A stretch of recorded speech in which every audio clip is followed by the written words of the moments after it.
After 8 long seasons, we're gonna say farewell to the Shy. It's the Shy. Anything's possible.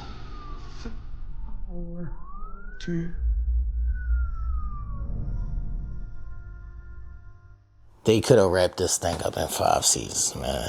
That season where Keisha got kidnapped, and then they found Keisha, I think they could have ended it right there. Yeah, I was already pissed, that they killed my man Brandon off the show. That was some BS, but that's another story for another day. Go check that out on the channel right now. That whole Duda era, they could have kept that bullshit. That wasn't it. But, some people like Duda, the ladies like Duda, whatever it may be. They could have kept that whole era of the Shy, man. I wasn't here from the beginning. The first season, when I felt like it was at its rawest, when I felt like it was authentic. Yeah, man, they could have ended this after 5 seasons. But whatever, we gonna proceed, man. R.I.P. to Coogie, where it all started. And then the show got, a little commercialized and lost its authenticity, man. But the show had great potential, and it still was a solid show. Well, maybe not the last season, but it still was something that we needed and something that we'll always cherish as a Shy, as being one of those shows, man. So we basically, got to see the young boys grow up. Kev, Jake, and Papa, we saw them as little kids, like 11, 12, all the way up till like early 20s. So we definitely got to see their growth on and off camera as they grew up, as youngins. We got to see a slice of Chicago. That was pretty cool. We definitely need more black shows. I know they don't want to glorify the bad parts, the drug dealings, the shootings, the killings, the toxic relationships, and the broken families, things of that nature. But that is a part of our reality, I would say. So it may not be the norm or what most would think is right or wrong, but it's just our reality, man. I think it also shows resilience, redemption stories, ambition, for the people who make it out.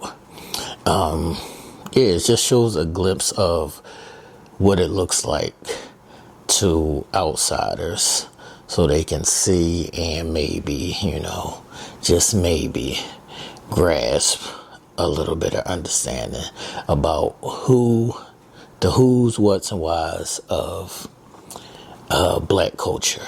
Now, I'm not going to do a full deep dive, but I'll give my thoughts on the finale. And this is just off one watch, so bear with me. We're not going to dive too deep in it. But first off, I want to say the conflict buildups for this season definitely did not meet expectations, man.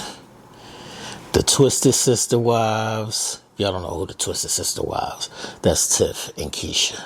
So the Twisted Sister Wives, that conflict didn't live up to expectations, man. That was the most non-combative I found out what you did last summer that we might ever see, when Keisha confronted Tiff for killing Nuck, man. Highly disappointing, man. They could have had a little cat fight or something. But that ultimately ended in Keisha cutting Tiff out of her life for a whole 4 minutes. A whole 4 minutes. She did. She stood on business for 4 minutes, man. She stood on business for 4 minutes.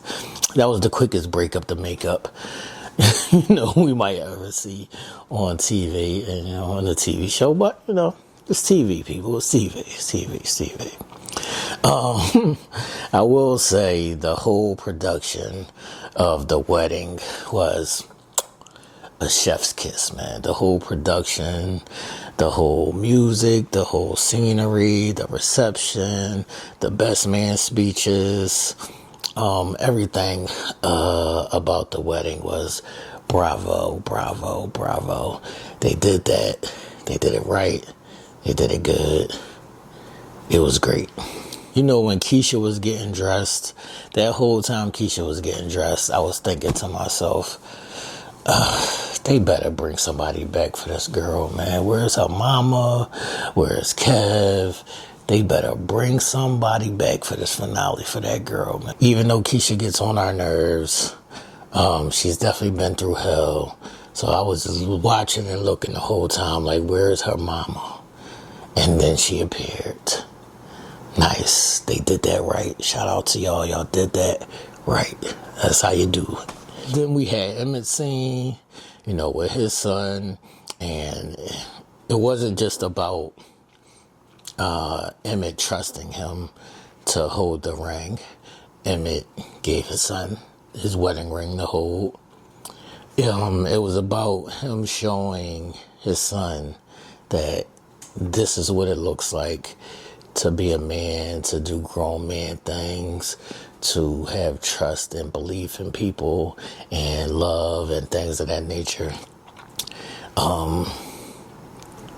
Basically, and pouring also into his son belief. So that was another great part about the wedding, man. The other thing that somebody asked me just about the finale was the Kyla Pratt scene. I don't remember what Kyla Pratt's name was in the show. I'll put it on the screen right here. But the Kyla Pratt scene when her husband Hannibal, who was in protective custody for absolutely nothing that they ever told us about or nothing that was ever that serious, but they just created a storyline for no reason because that's what they felt like doing. But anyway. They asked me what I thought about that scene. They asked me if I would have responded with the same nonchalance or the same, it is what it is, whatever you want to call it, that Hannibal did, finding out that his wife had moved on and she was with another nigga. And I responded and I told them this, man. As Hannibal said, oh, so you got a new nigga. And he just like laughed it off like it was nothing. And that might be confusing for a lot of people. Like, that's his wife. That's all. This is only going to be his reaction. Like, she spent his money, blah, blah, blah, blah, blah. It's like, I thought about it for a second. And I was like, yeah, I probably would have reacted the same way he did. Because y'all are viewing it from title, husband and wife. But if you look at their relationship, he's not the kind of man that she wants. She wants a street nigga. She wants a nigga with edge. She wants a nigga who's about fast money, X, Y, and Z. And I think they both knew that. So, you know, this goes back to a million conversations about choosing what's best for you versus what's your type. So that's the conversation right there. Choosing somebody that's best for you or good for you versus being attracted to a type or a preference that may not be good for you, but that's where your attraction is. Y'all get that right there? That's the question. What's best for you versus your type? Which one would you choose? Or better yet, which one would make you happy? All right, moving right along, man. In their case, I know what it is. You know what it is. Let's be mature and rational about this, and we could just have one last hoorah is what they did by going to the wedding together. Even though I think that if the show had went on or maybe even 1 or 2 more episodes, Smitty would have ended up beating her ass down the line. Don't blame me. That's what it looked like. The writing is on the wall, man. I just read what it says. But anyway, like I was saying, also another big storyline in the season, or not big, but some people felt disappointed in Papa's storyline. He's been smoking a lot and drinking. Papa? And he's not going to church anymore. Damn. He keeps saying he thinks something's going to happen to him. That's a lie. I know. You think you can talk to him or something? So, yeah, I've seen a lot of people be confused and disappointed, but Papa's storyline was probably the most authentic on this season or on this show outside of Keisha and Emmett. Y'all gotta remember that Papa grew up as a preacher's kid, as doing the right things, as being in the church, also witnessing violence, and he saw his dad got murdered in his house. The mentor, Pastor Zeke, the person who they got to replace or fill that father role and also church role, he also got killed in the same manner by the same person, or by his people. Then Papa lost his girl to his best friend. Papa and Maisha was kicking it for a minute, then Maisha went back to Kev. They had a little circle going on. That was a lot, but that happens sometimes when you're young. Then he lost that other girl who he just recently reconnected with because she had a kid at the time. So yeah, it was a lot of things going on with Papa, man. But if you were dealing with all of those things, and also he had lost his faith, I'ma say, in the church, man. So he was just lost himself, and that's what you saw from Papa in this final season. But he got it back together at some point. And another point I wanted to make was, we only saw his mom like twice. All this shit that's going on with Papa, why wasn't his mom around more? Just even talk to him, anything. So yeah, of course he's gonna spiral out. Like I said, but it was good to see them wrap it up with him getting himself back on track. He got back to doing his podcast. He got back to what we would say his normal self, the normal Papa. All right, so now let's go back to the wedding, man. Let's go back to the wedding. Finally, Kevin came back.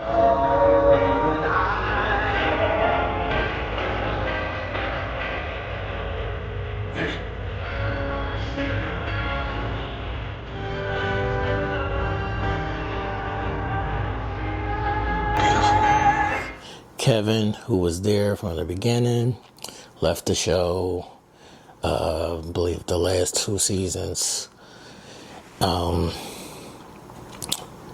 Even though he only had one line and everything, like, they couldn't let my young bull speak. Like, I don't know what was going on with that.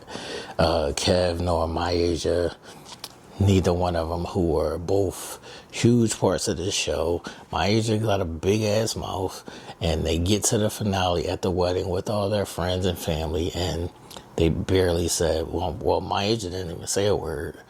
And Kev had like one line to his sister. He didn't even talk to Papa and Jake.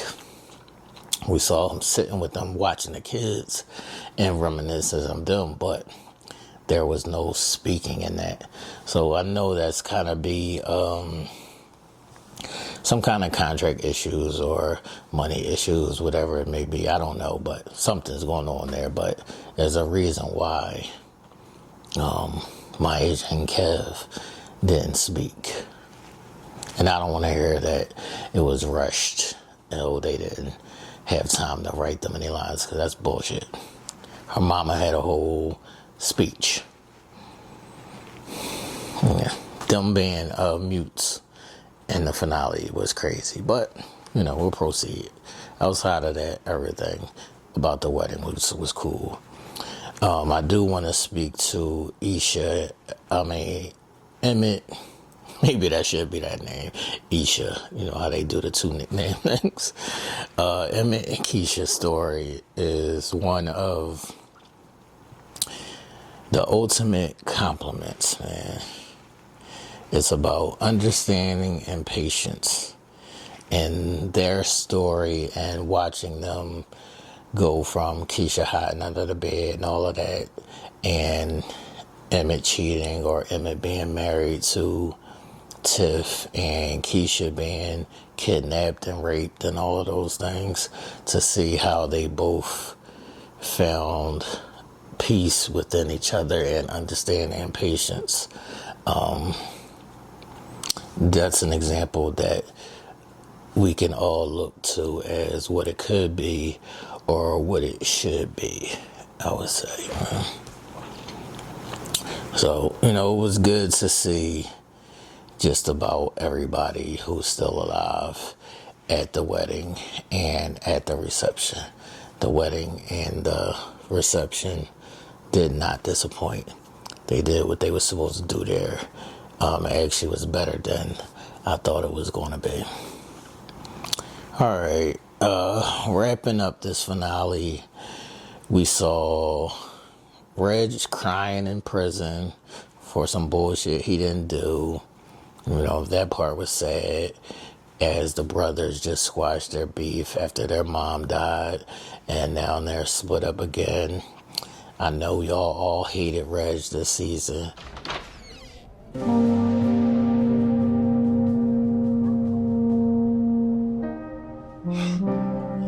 But y'all forget, before Reg got shot and was supposedly killed off, Reg wasn't the asshole that they made him out to be in the end.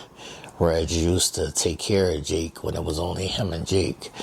When Reg was running the mob, all these people wasn't getting killed left and right. So, it is what it is, man. But that's how they wanted to do it. I don't know. But, free Reg, man. Because he didn't even do that shit. Basically. Last and very much not least, man. Bakari.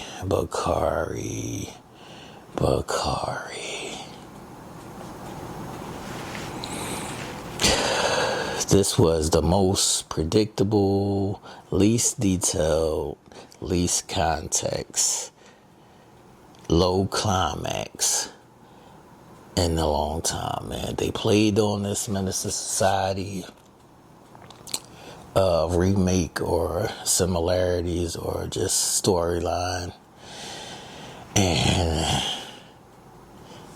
that's just not just how it goes. That's just not how it goes, man.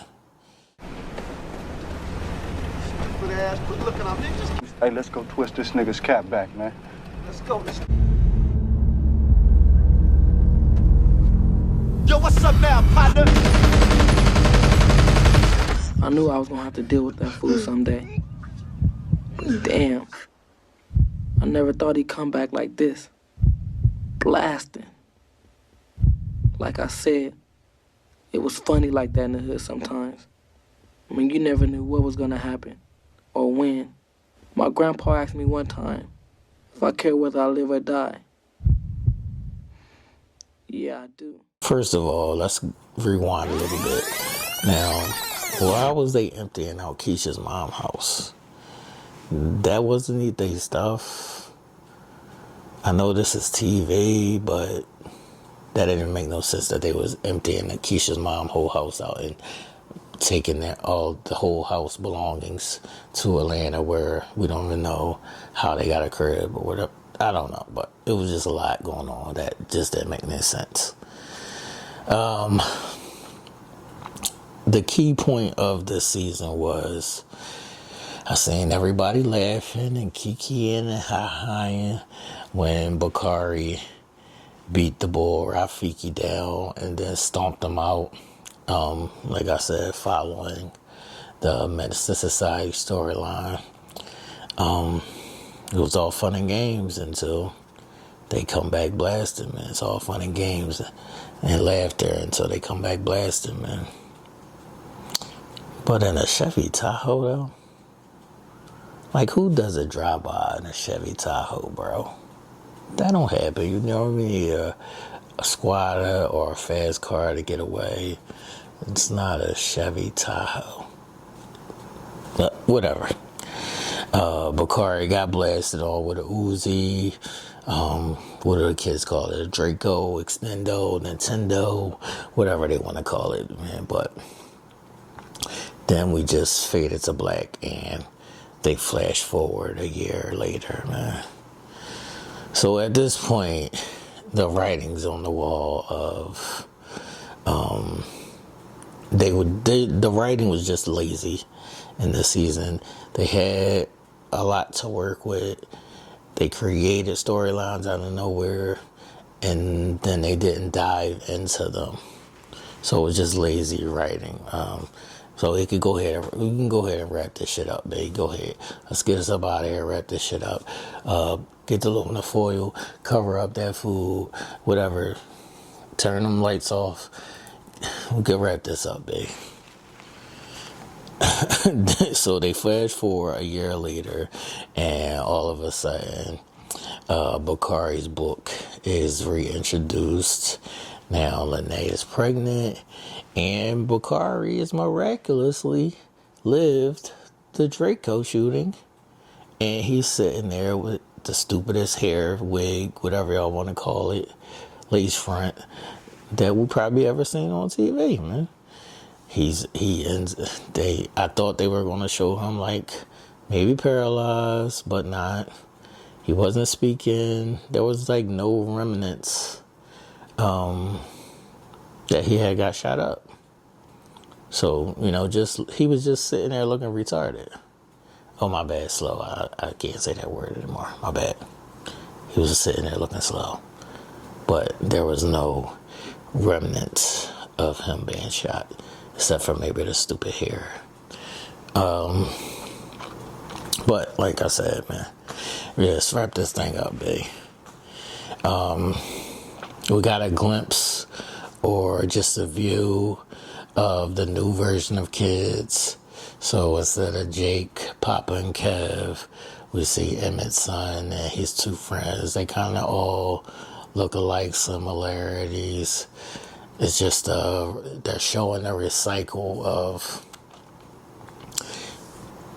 just things that happen in our neighborhood, or just that happened to me, and then your kids now have to go through some of the same things that you go through.